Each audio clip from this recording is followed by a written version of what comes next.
हमारे पास रहता है और शरीर की क्रिया ही हमारे पास होती है, क्योंकि शरीर के लिए ही रुदन होता है, शरीर के लिए सब कुछ किया जाता है।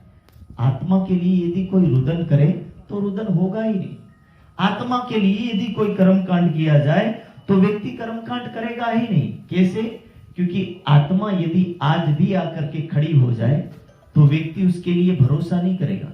उस आत्मा को तुरंत व्यक्ति किसी कर्मकांड के माध्यम से, किसी विधि विधान के माध्यम से निकालना चाहेगा, लेकिन शरीर के लिए हर व्यक्ति रुदन करता है। शरीर बिछुड़ता है तो हर व्यक्ति का रोना शुरू हो जाता है, और यही शरीर पास में रहता है तब व्यक्ति को ऐसा लगता है कि हम अमर होकर के आए, और जब शरीर छूट जाता तब आभास होता है कि हम दुनिया में अमर होके नहीं आए।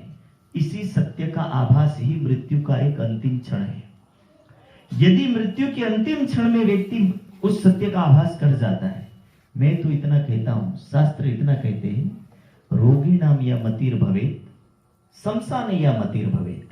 मति यानी बुद्धि, रोगी नाम या मतिर भवेत। जब व्यक्ति हॉस्पिटल और बीमारी के खाट पर पड़ा हो तो उसकी बुद्धि एक ही चिंतन में काम करती, मैं बचूंगा या नहीं बचूंगा।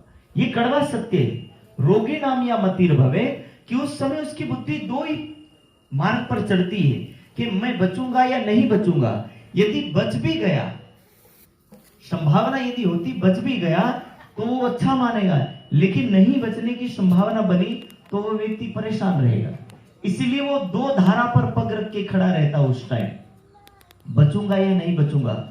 शमशान घाट में बैठे मनुष्य की बुद्धि कैसी होती है?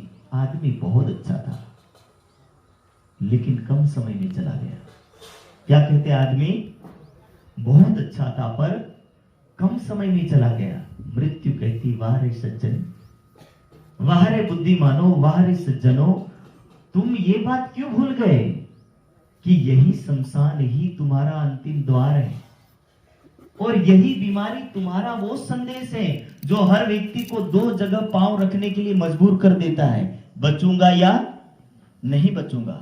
शमशान घाट वो संदेश है कि तुम बचने के बाद भी रुकने वाले नहीं हो।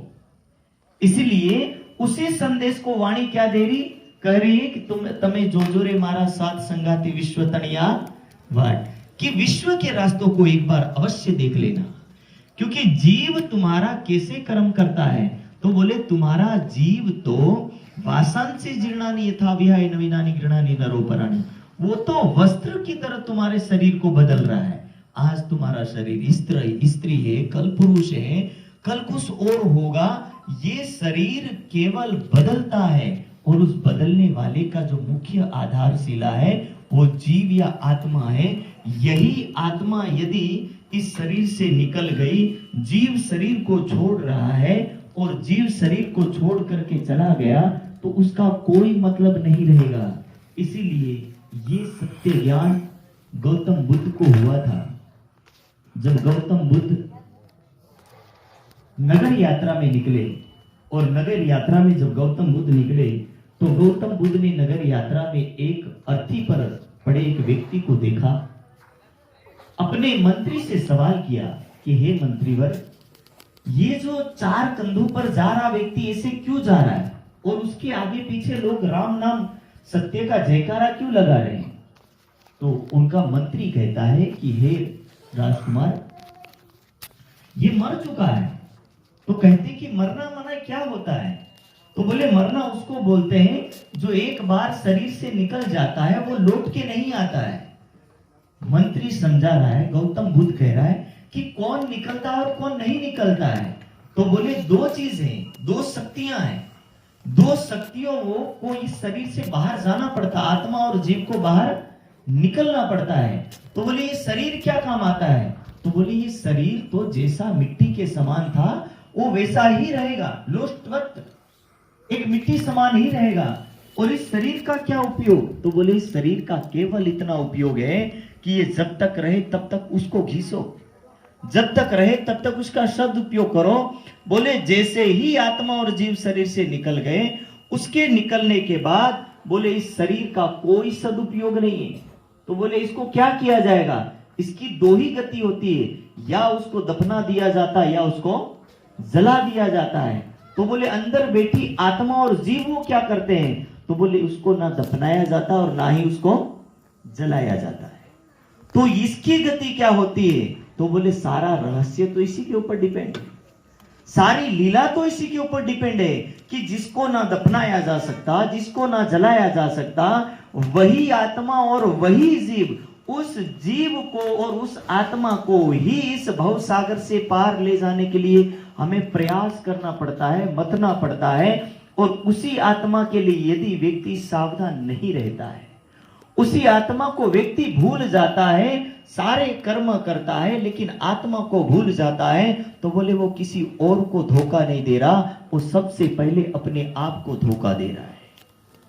क्यों अपने आप को धोखा दे रहा है? क्योंकि वो अपनी आत्मा के रास्ते को दबा के बैठा है, अपने आत्मा के रास्ते को रोक दिया है, अपने जीव के रास्ते को रोक दिया है, शरीर को अपने रास्ते पर चढ़ा दिया लेकिन आत्मा के रास्ते को आगे बढ़ने नहीं दे रहा। आत्मा यात्रा रुक गई है, जिसकी जीव यात्रा रुक गई है, जिसकी आत्मा यात्रा रुक गई है, पर जिसकी शरीर यात्रा चल रही है, तो बोले ऐसे शरीर यात्रा पर चलने वाला व्यक्ति केवल संसार में सुखी रह सकता है, लेकिन इस संसार के छूटने के बाद इसकी आत्मा यात्रा कभी भी बाहर नहीं निकल पाएगी। और जिसकी आत्मा यात्रा रुकी हुई है, इसकी आत्मा यात्रा को कभी भी परमात्मा का घर प्राप्त नहीं होगा। इसलिए हर शोक सभा, हर दुख सभा, हर करुणामयी सभा हर मानव को यही याद दिलाती है। यदि मैं मित्र के नाम से कहूं, मेरा ही मित्र यदि शरीर छोड़ के गया, तो मैं क्या कहूं?